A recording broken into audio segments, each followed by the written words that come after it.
Ladies and gents, welcome to another episode of Hidden Perspective. This is Rob Greco. As always, it's good to be back. For this episode, I'd love your feedback because Jules and I tried something different. More like Jules started talking at me and then I had to scramble to hit record. So I just dished up exactly the conversation that we had, which happened to be about a combination of AFL, gambling, and mindfulness. You tell me exactly how we linked those things together, but I'd love to hear your thoughts. You can let me know on the Hidden Perspective Instagram page, which is in the show notes, or just let me know in the YouTube comments. That'd be great. Other than that, I hope you enjoy the episode. I think they're all insane. Neither your club nor mine have won a premiership in a long time.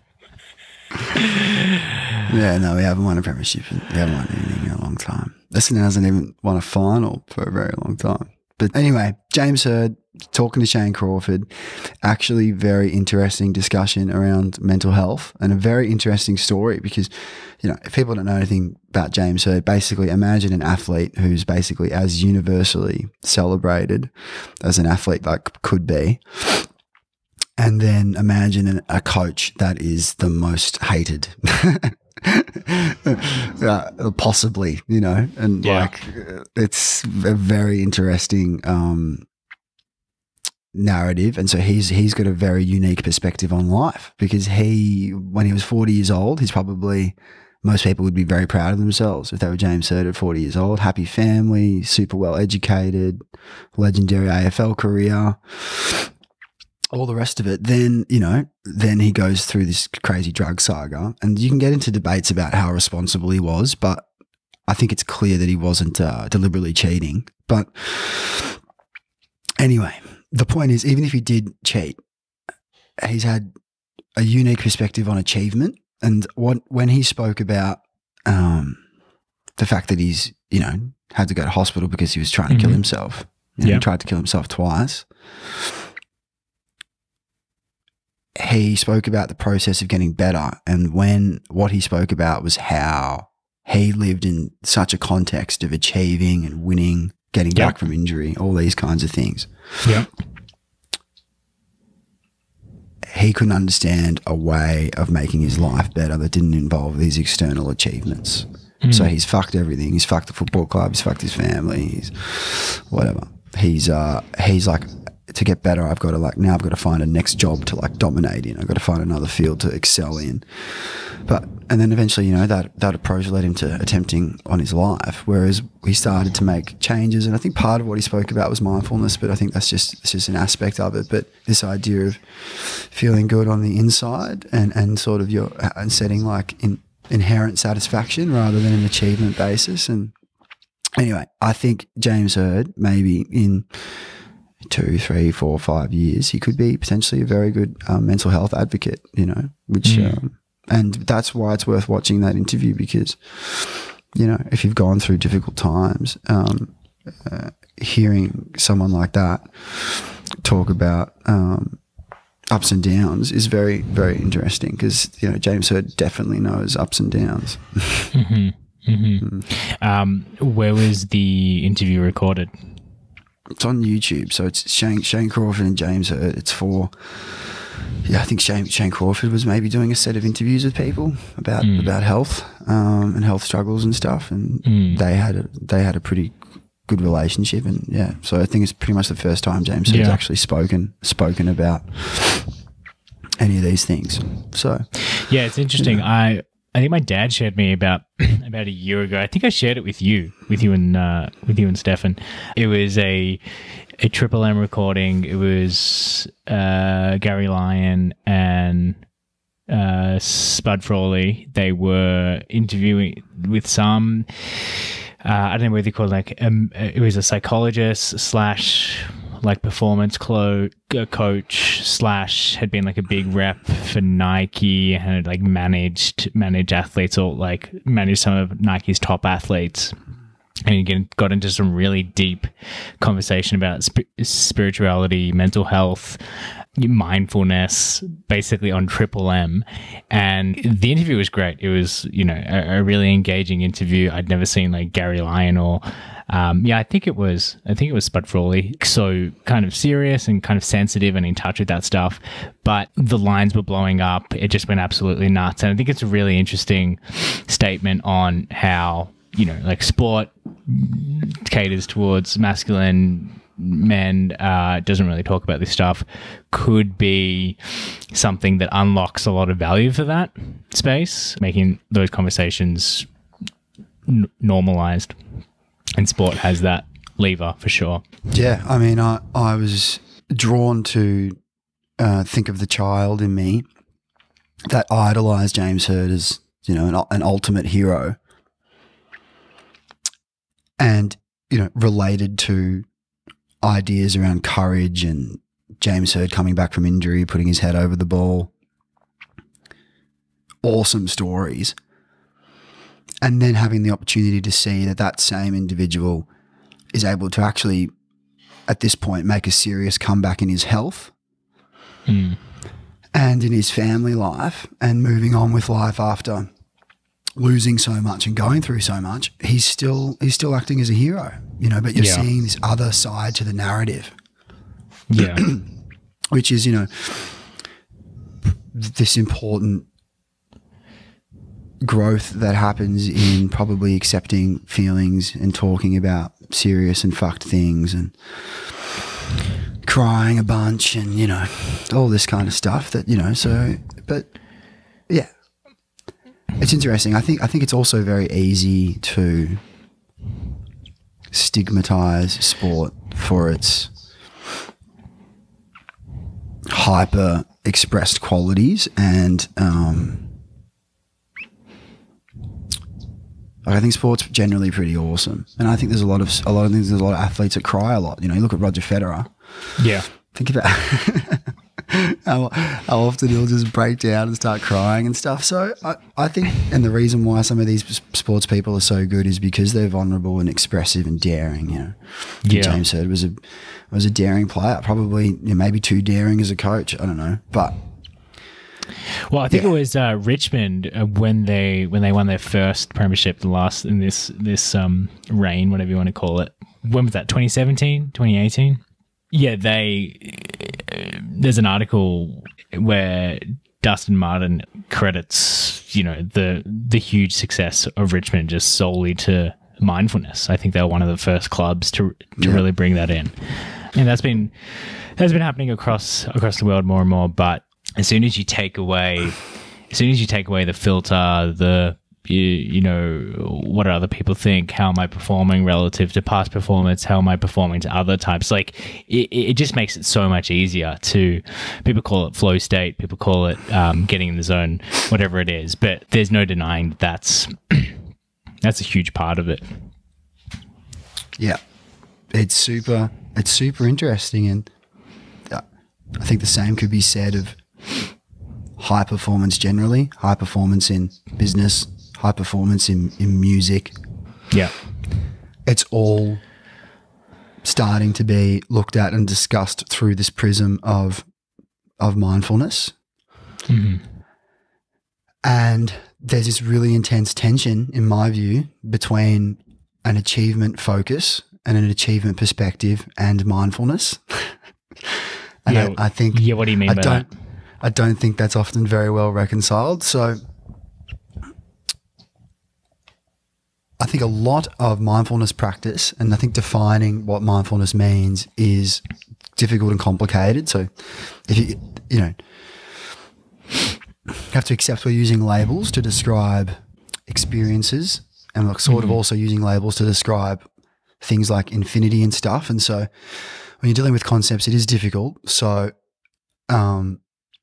yeah, you know, someone like Sam Harris has probably spent, you know, hours and hours just talking about what the definition of something like mindfulness is, you know.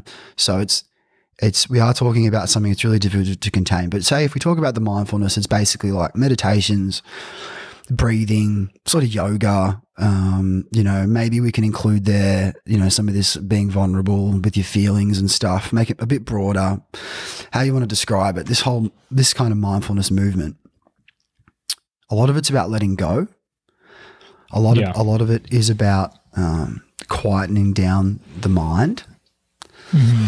not overthinking things. A lot of it is about letting go of perfectionism. A lot of it is being okay with not being in control of the situation.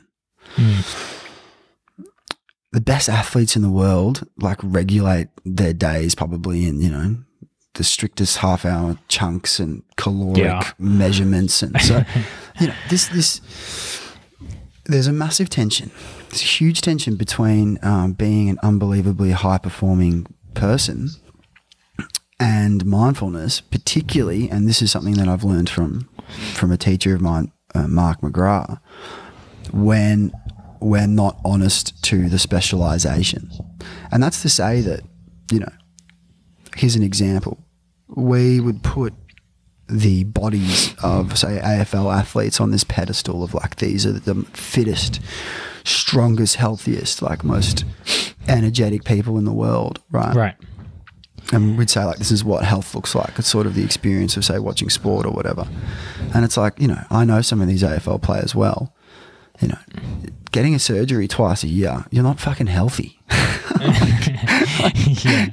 like, that's not health. Like having to eat like a semi-trailer worth of food a week because you're, you know, you're just 24/7 combusting. Like AFL the difference stars, between peak performance and peak health, and the inherent tension between the two. It's like Joe's fucking, you know, hotted up Subaru that's just getting like flogged, you know. Yeah.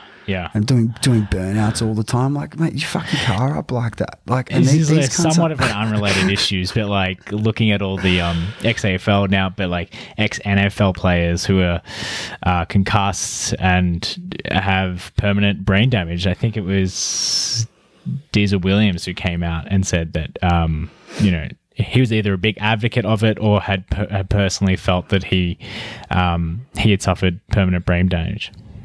Well, so the point here is when an industry like the AFL industry starts to commentate and utilize something like mindfulness, we need to be remembering that mindfulness originates out of a spiritual context. So, you know, the point that, in my view, the deep lessons from mindfulness are not how you can utilize this stuff to win more shit, you know. It's about how to actually, you know, get out the way of what's always happening, you know, and really it's about your whole life and your whole happiness. It's not about just winning at this one thing, but a skill, and a skill is different to, you know, again, it's about what the definition of mindfulness is. Some of the skills that we gain out of certain meditation practices are very, very, very helpful for concentrating and for learning. And that is that's just a fact now, and becoming more and more and more of a detailed, nuanced fact through, you know, the neuroscience research and the kind of techniques that are utilized in mindfulness and in meditation. And I think that's why it's making such a big difference. And I also think that we're learning how to extract the benefits of, like, you know, sharing feelings, being vulnerable, and why that honesty and sincerity in collaborating makes such a difference to how well teams go. So, you know, and you know, I've been fortunate to have a little bit of a perspective on this because, you know, I've been able to work with Mark for such a long time, and obviously he works with all the AFL teams. This is Mark McGrath. You should definitely Google him. He's been a teacher and mentor of mine for 3 or 4 years now. We've collaborated on stuff. I've actually had the opportunity to get, you know, players like Dyson Heppel and Dylan Shield and Tom Mitchell to do some all your silly mates. Things. All your best mates now. They're all my best mates. Yeah, not quite, but they are legends. But it is interesting, you know. And part of this is the lengths to which these boys and these football teams will go to get some tiny advantage. and they're extract willing the to extra percentage of extract that extra So percent. they're willing to and- go woo-woo Yes, they're willing to get a bit whack. to get to the top. Oh, and it's like, have a fucking theory. Like, we got just do what, like, and a little bit becomes, it's like part of the problem and part of the reason why it's important to not allow these kinds of performance industries to dominate and own the mindfulness thing is that they're hypocritical. Because ultimately, Mark's the best. We could get Mark on this because he's the best person on this stuff. He's very intense, Mark. That'd be awesome. But if you look at the models of training that exist in sport, they ultimately derive themselves from militaristic models, right? And so, this. I think there's a real assumption to these big performance institutions, which is that people need to be flogged, and ultimately people are replaceable. And so, if you compare the way that AFL players train, to the way more self-managed athletes train, someone like Roger Federer or Novak Djokovic or whatever, they just pick their own team. It's totally up to them how they run their program. You get you get different sort of attitudes and different considerations. And the AFL is awesome. I love the AFL, but the fact is, so many of their players break down and get really injured. Yeah. And a lot of those players will have problems in their 40s, 50s, 60s, 70s, and we're already seeing that they have problems with their heads and stuff. So these people choose to specialise in a way that compromises the rest of their lives. Now, it's because they've got there's some grand commitment they have to the sport, which is awesome, and I love the sport, but it's a specialisation. And I just think as a society, we tend to become a bit obsessed with people's ability to be amazing at fucking kicking a ball over someone's head, but how balanced is the rest of their personality, the rest of their happiness, the rest of their groundedness, you know what I mean? And so, mindfulness is going to help in those areas for sure, but it's actually probably about people learning to chill out. Yeah. It's interesting. I wonder, when you're mentioning that, I wonder if you went back to like the 1970s and looked at the VFL players, just off the top of my head, you'd say that probably those players were injured much less frequently than the players these days.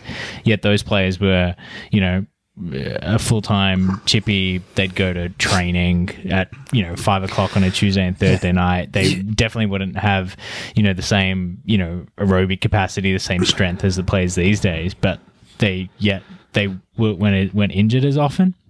It's interesting. Because there's thresholds. So the way that these high performance people work is like, what's the absolute maximum I can get someone to sprint, run, whatever, every week for this many months before their hamstring tendon fucking snaps? Yeah. like why do you think their tendons are snapping? Because they're being pushed. They've been pushed to ridiculous thresholds. But back then, you probably trained twice a week after work. You trained in the evenings. You played your one game. Your hamstring wasn't going to fucking snap. To play devil's advocate against your point, it would be that it'd be nice if all these players could live like balanced, zened out lives, but would they really produce the quality of footy that we expect? I understand your point that it's like you don't want them to monopolize mindfulness if it's contradictory with what mindfulness is, but just putting them in their context of the limitations of mindfulness. You can use it as a tool, but I don't want Patrick Cripps to become some Zen monk on the field, wanting to be a fucking animal. Correct. And the masses have this thirst for and this crave for this particular specialization. Like they're effectively gladiators. Mindset. They're gladiators. Exactly. We want fuck that motherfucker up. Like, whoa, he nearly died. Yes. it's like that's and Yeah. in my opinion, that's what makes AFL the greatest sport in the world, because to me, it's the only team sport that's like it's so team sport. It's played in the best spirit in the world, and they're genuinely ferocious, and they're real life gladiators with this really complicated sort of team scoring game. So yeah, I like it's just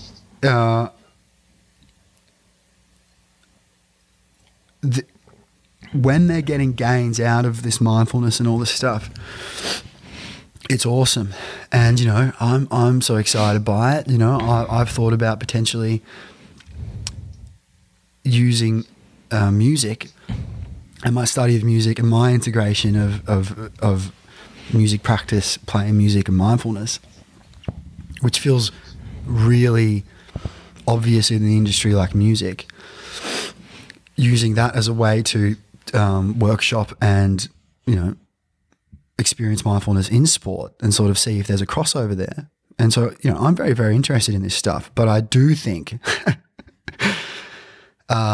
it's really, really important to acknowledge that that achievement very, very often covers over pathology. And like that's a markism, but this idea that just because you're succeeding in the specialization, it doesn't mean that it isn't coming at a cost. And I mean, there has to be a recognition of how the AFL's incentives are going to limit them in doing any of these social deeds. And, you know, because you and I, like, obviously talk a lot about how, you know, the AFL is great. It tries to promote social issues, but it'll only do so insofar as it won't hurt the bottom line. It's a very cynical view, but, you know, it doesn't particularly do well. And, you know, AFL players have spoken about this. A lot of AFL players, I believe it's a higher proportion of AFL players compared to the Australian public have gambling problems and gambling addictions. But then you look at what drives a significant part of the AFL's revenue, the gambling industry. It's more than significant. It's an enormous driver. Well, it's exactly pretty much, right. You could argue it's the exclusive driver of broadcast rights deals. Because during the period of time that TV advertising revenue has declined in its fastest rate, the game's broadcast rights grew at their fastest rate, and it was like, how is that possible? And it's because sports advertising, online gambling advertising, took over the entire I remember seeing it really revenue stream for television companies. So like it's the link between AFL becoming a bigger game and gambling in the sport is like those lines just run perfectly parallel. And that's something where I'm always, you know, I want to be optimistic about the AFL. It tries to do good. I think it does. Indigenous round, multicultural round, it seems to do a better job that's not purely tokenistic. I think I can genuinely see what the AFL is trying to do. It genuinely tries to invest back in grassroots, and you could argue that that's going to benefit the sport long term, and so they would have to do that anyway. But then there are other things where I'm like, don't even bother, you know, standing on your moral high horse to talk about things when you're presiding over, you know, and like, you know, I don't think it should be illegal to gamble. I don't think it should be illegal to take sponsorship from gambling companies, but don't take that money and then at the same time, you know, spit your virtue onto everyone. Yeah. And yeah, it's this awkward tension, and I guess I'm especially disappointed with the gambling revenue side of the AFL, because to me it seems like it's a failure to the advantages we've got as a sport not being privatized and not being driven by shareholders. So why does the game? So they've had to seek out revenue from those means. Well, they haven't been pressured by like some huge like profit demands. Like no one gets a kickback. I mean, you get a kickback. Yeah. As the game grows, right? So the AFL is just a constitution, right? That has a board. Yeah. It isn't It'd be a good to get commission. Ant Sorry. on for all this. I think It would be good to get Ant on, but he'd be but great the, on. Yeah, the AFL is just a commission, and it's got like a constitution, like a country. Right? Yeah. No one owns it, and no one's actually allowed to take out like a profit or a dividend from it. Yeah. Right. You could argue that happens anyway, but with people's salaries who are involved in the AFL and all this stuff. But the AFL is none of the, and all the clubs operate in the same way, where all of the clubs are owned by either the AFL or their members. So all these clubs have their own independent constitutions, and we can all vote. And basically, you know, if enough members all vote at the same time and want to fire everyone, they actually can, right? So they can. Have you ever gone to a Don's at AEM? I haven't. It'd probably be fun as. My brother was telling me at the Carlton one. Yeah, at the Carlton one for the last like 5 years, there's always this one guy who goes and he's like the devil's advocate on everything, and I think they had to escort him out last year because he's just a menace. He just argues for the sake of it. Well. But then isn't it even more disappointing that scaling the game, getting everyone's salaries boosted in the game, getting an extra fucking, 20% out of the players by having, 100 physios on each team, growing the game has been ultimately everyone's still been comfortable with it being on the back of gambling. It's just a bit, it's like maybe the game should be a little bit smaller. It's just sport. Maybe everyone should just pay it a little bit less. Yeah. And it's kept, and it's just, and we just say no. We say no to the spoils of, all these people who get trapped in gambling. Yeah. I mean, there's a part of me that's like, gambling can be a lot of fun. I mean, I remember that night you came over, it would have been, I don't know, 5-10 years ago. You were convinced that you'd figured out the Brownlow odds and were going to win us thousands and thousands of bucks, which didn't come through. Bets. I actually had a dream about that the other day, that we have to take it more seriously and actually get the models out and try win some money. But there is fun in all of this. The line for me is when it overtakes everything. You don't even have to notice that it's there to know that it's there. So I just think something that has bothered me the last 3 or 4 weeks is, and I mean, this is probably like a really obvious point and it was slapping me in the face the whole time, but when you do footy tipping, and you can use like the AFL website for that, it was fine for so many years. And in the last 3 years, I noticed that every time you went to tip, it told you the odds. Maybe tipping is just some grand conspiracy to get everyone to start betting, because like tipping is a form of betting. But tipping seemed more, yes, you win money at the end of the year, but it seemed like it just got made like magnified as to that the gambling industry is fully behind tipping now, and you're like, oh, okay, it's a great place for them to. It's encouraged onto everything, everything, and did you see? I can't remember if I think it's Bet365. It's the biggest online sports betting agency in the world, and it was originated out of the UK. Yeah, and the CEO, her bonuses are in the like. It was something outrageous. Would not surprise me at all. They've exploded, and they've gone. They've in the last 10 years, and during COVID, people have been gambling on sports so much. Yeah. So gambling sales. I think here in Canada, alcohol sales went up 50%. So all the fun stuff. I think it would be, maybe I'm naive, but I actually think that if AFL, and I would say generally the AFL players, it could be a cooler culture with slightly less money, and it probably was a cooler culture when there was less money in the game. I reckon. Yeah, interesting point. And it's like sometimes when there's that much money in it, everyone starts to become a bit of a fuckwit. Well, to bring it back, it's like you're not actually like a doctor or whatever. And AFL, probably one of the coolest things about it is it actually is limited to like Melbourne, fucking South Australia, and you know, WA, like, and Perth. Like, no one, Sydney sort of gives a shit a bit, but like, there's not that many people actually follow it. So, you know, it doesn't need to pretend like it's the NBA or something full of cash, you know? It's not gonna export globally. Like, it's not ever gonna be, you know, something other than what it's been for the last 150 years.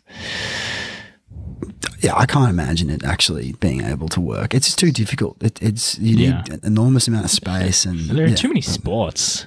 Like, it's such a competitive, like, it's kind of a competitive market space. I've difficulty following all the sports here. You know, you got hockey, you got baseball, you got basketball, you got American football, Canadian football. People, it's like a short and a hybrid version of American football. It's just sports such a competitive space.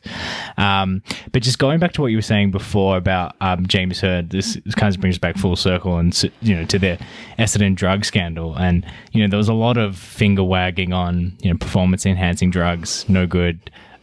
There was the allusion to recreational drugs, no good. Wasn't it one of those St Kilda players, like 2 years after that, got banned for a year for taking a no-do?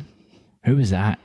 Yeah, and just like this really strict, almost puritanical stance. I mean, people shouldn't be doping and getting an edge over people, but like, I felt like that was just drenched in the, you know, societal condemnation of drug taking, and it was untethered to, like, a lot of the chat was untethered to actual performance enhancing, but was just this finger wagging on drug usage. And that's something that, you know, the AFL just hasn't touched, is, looking at drug addiction within their players, which, again, I think it's fairly proportional, probably much higher than the average person. The average population, but just not touching that, not dabbling into mental health. If a player has 3 strikes, they're booted. Carlton had a few players in the early noughties, like early draft picks, completely booted. No lifeline, no support offered to drug addiction. No, bravery to step into that social topic. No bravery to step into gambling addiction, but yet somehow we have to hold the AFL in this high regard as this, like, you know, progressive organization. Yeah, that was pretty ruthless. Yeah, well, I think ultimately you have to acknowledge that it's very functional propaganda for corporate interests to have the association with all the football clubs. People really love sport, particularly. I mean, Australia's obscenely obsessed with sport per capita. And Melbourne per capita is the most intense sport obsessed place on earth, you know, and it's probably also per capita one of the most competitive sporting markets in the world, and it's per capita. Yeah, the AFL in Melbourne per capita is the most followed sport by any city in the world. Like, it's obsessed, and so by being it's what I think most people love about it. Like, don't get me wrong. City, like, it's unreal. But what's really interesting is that, you know, they you know, in the fucking 70s they were getting hundreds and thousands of people to go to games. It wasn't like the attendance and stuff and people's obsession with football has actually probably increased that much. It's probably the amount of corporate money that gets put into it now. Because you were getting hundreds of thousands of people at the MCG in the 60s and 70s and 80s. Yeah, like, I mean, it's par for the course, right? Like, I don't think. I like the sentiment that it could be cooler. It could do different things differently if it didn't have so much money into it. But that's not going to happen, right? At this point, it's only going to go in one direction. But it still is interesting that, you know, I mean, the AFL Commission could, they could. Let's see how woke they, you know, because of course this is the thing. It's like as the world becomes woke, it's like really what's happening is how woke can everyone get without it needing to cost them any money. That's exactly right. Yeah, it's like what's aligning all the way woke till it costs. Aligning grassroots activism with corporate bottom lines. Yeah. Yeah, like they'll ban some 12-year-old, you know, from ever coming to the football again for, you know, calling someone an ape or something. But you know, they don't mind while there's like a whole generation of high school boys all gambling addicts. Oh, you know. Right. Yeah. Oh, wow. Yeah. Fuck. Yeah. You know. I'm Andrew Demetrio, you know, and I'm going to leave the AFL and work for a really reputable guy called, you know, fucking James Packer and get and work for the casino companies, you know. Yeah. Andrew Demetrio, fuck off. You know? I mean, this is the point, though. It's like, you know, it's like, I'm so glad I've said all these controversial things about the AFL now. But yeah, like, I don't want to be a super massive conspiracy theorist about it all, but in my opinion, people are interested in utilizing sport and these important cultural assets to exploit whatever interest they've got. But Rob, I reckon it'd be cool,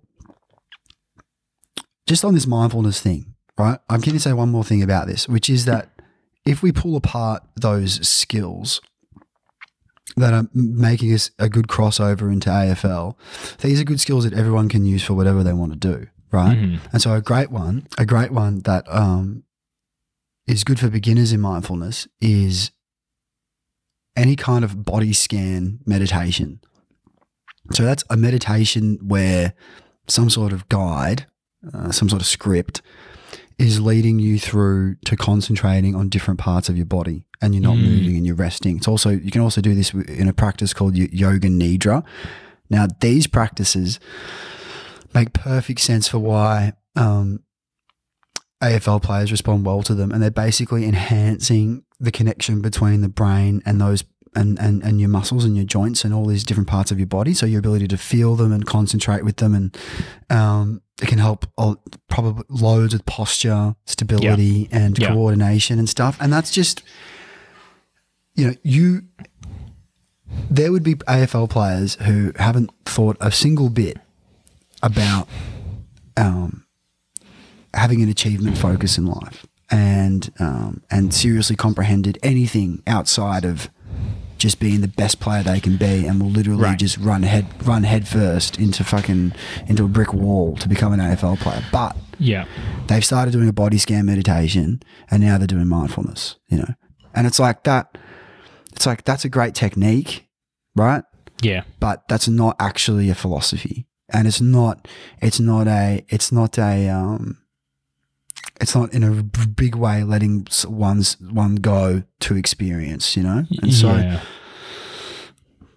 so, you know, the AFL, it likes making cash, it likes doing well, it likes, and everyone involved in it generally is obsessed with achieving within a militaristic framework. You know? So it's an awesome thing. I love the sport. We could probably talk about mindfulness again, because I think it is an interesting thing to talk about, because I think, you know, there's all the techniques and stuff involved in it. There's also related issues of mindfulness becoming a staple for your smartphone now, and you know,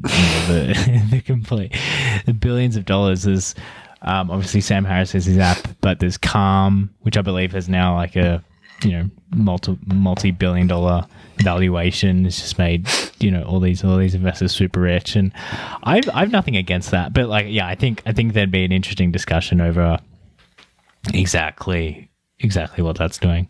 It seems to me that the worship of objects and consumerism, accumulation, this mindset is pretty oppositional inherently to I think the deep explorations of what mindfulness ought to set up for you. You know? This but I don't know whether this is where I'm sensing Jules for the first time is making some type of pro cultural appropriation argument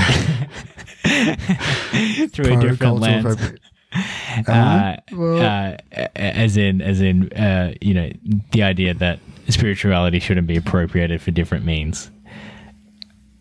Well, yeah, but I mean, I'm not basing that on it's not being divided up by someone's like original ethnicity or whatever, you know. I mean, it's like, I'll give you a great example. Let's just dive in. So Paul McCartney and John Lennon, they got rolled by their early manager and didn't own any of the early songs they'd written. And so a great track that John Lennon wrote. You say you want a revolution, well, you know, right? Yeah. Awesome song.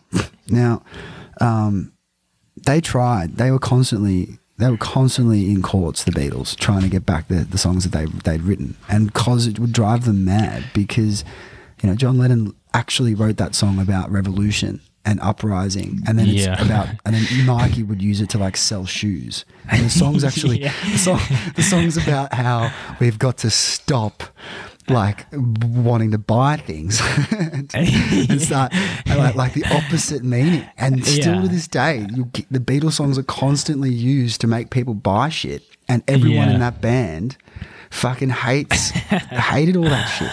Yeah. So, and has constantly tried to get their songs back, and it's like, you know, there would be all these monks, right, and all these important spiritual teachers that would see, you know, someone making good cash in their consulting job, you know, doing their 2 fucking meditations a day, you know, in between the sauna and yoga and all this stuff.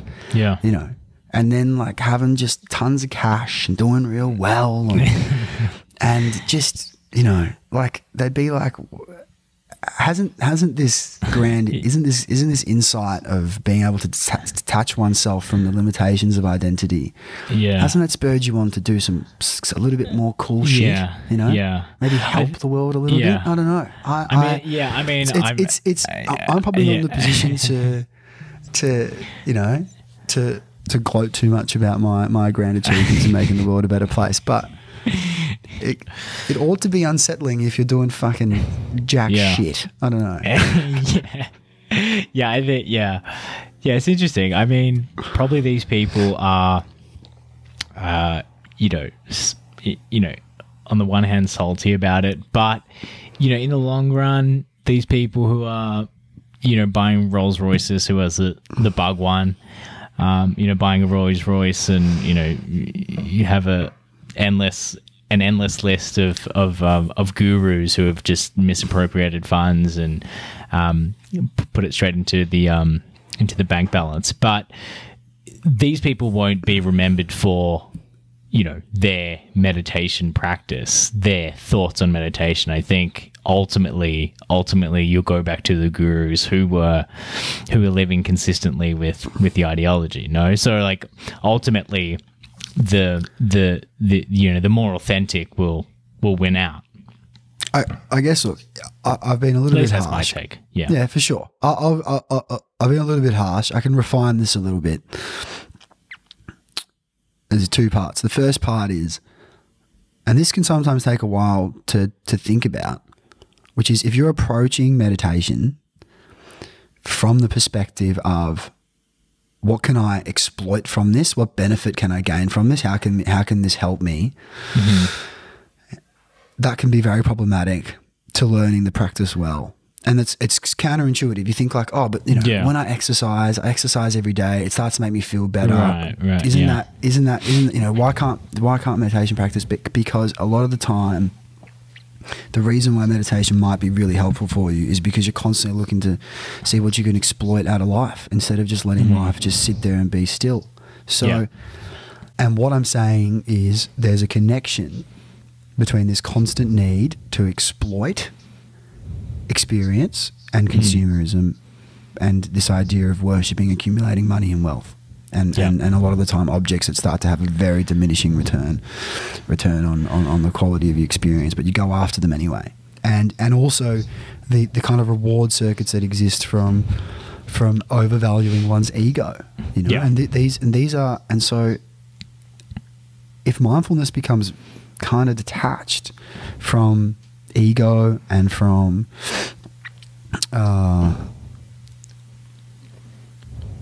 experience and consciousness, then I think with what we're actually talking about is a skill. you know, and it's these isolated skills out of this branch of a much more holistic experience, you know, which you could call mindfulness or meditation, you know. So yoga nidra, or a body scan, that's a skill. Learning to tune into your breath and breathe better, that's a skill. Learning how to do yoga is a skill. Learning how to have good posture is ultimately it's a skill. Learning how to regulate one's attention, how to relax, how to turn on and off, how to regulate how elevated you feel or how calm you feel, getting yourself to sleep, getting the mind to quieten down before you sleep. All these things, they're just skills, right? And so they don't. So and look at how many amazing skills come out of this spiritual tradition. I think it would be silly for someone who sees a lot of benefit in all of these skills not to then question their origins and the purposefulness behind these kinds of practices, you know. So that's and you know, if we detach that, we probably set people up to not get as much out of these skills. But yeah, that's my thing on it. And with that, this podcast has just become turned from a political current affairs podcast into a health and wellness. Tune in next week for a guided meditation from Jules. Well, I think we'll leave it for there, everyone, and we'll see you next time. Go Bombers. I think they're all insane. And one final thing, if you enjoyed this episode, please spread the word and let your friends and family know about it. And also, if you haven't already, make sure you hit subscribe. And if you're watching on YouTube, hit the like button and notification bell. See you next time.